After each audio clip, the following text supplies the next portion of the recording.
बातिल से डरने वाले ए आसमान नहीं हम, बातिल से डरने वाले ए आसमान नहीं हम, 100 बार कर चुका है तो इम्तिहान हमारा।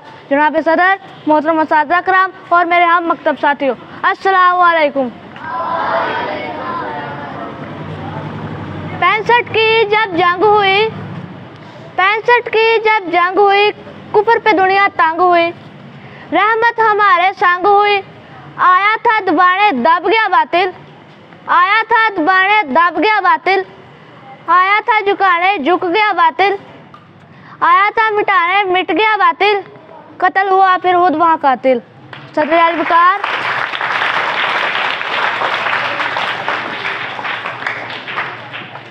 सदर अल-वकार हिम्मत, जुर्रत और बहादुरी से मिले शहीदों के लहू से लिखे जाने वाले जज्बात की तारीख को यौम दिफाए पाकिस्तान के नाम से याद किया जाता है। वही कौमें दुनिया में अपना वजूद बरकरार रखती हैं और जिंदा रहती हैं जो अपना मजबूत दिफा करती हैं। आग लगाने आए थे जो आशियाने को, आग लगाने आए थे जो आशियाने को, वो शोले अपने लहू से बुझा दिए तुमने।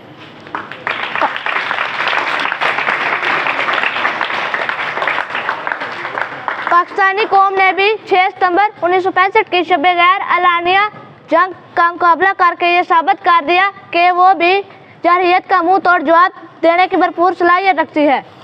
6 सितंबर 1965 की शब दुश्मन ने रात की तारीकी में पाकिस्तान पर हमला कर दिया, लेकिन पाकिस्तान के मुहाफ़िज़ जाग रहे थे। पाकिस्तानी कौम ने लाहौर के जिमखाना में चाय पीने के बाद दुश्मन के हाथ चकनाचूर कर दिए। कौम अपनी अफवाज के शाना बशाना खड़ी हो गई और जवानों की टोलियां दुश्मन से दो दो हाथ घरों से निकल आई। आर्मी चीफ के इस पैगाम पर के हर एक फर्द 1 रुपया दे वो 1 टैंक देंगे, कौम ने बढ़ चढ़ कर चंदा पेश किया।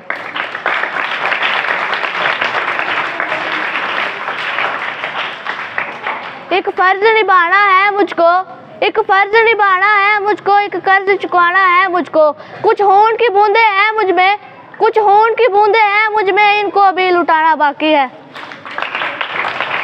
जनाब अल-मकाम, आज का पाकिस्तान एक नाकाबिले तस्वीर एटमी ताकत है और एक कामिल दिफा का मालिक है। हाँ, मैं ये सरेआम कहता हूँ, हम जिंदा कौम हैं, हम पाइंदा कौम हैं, हम सबका पाकिस्तान, पाकिस्तान जिंदाबाद।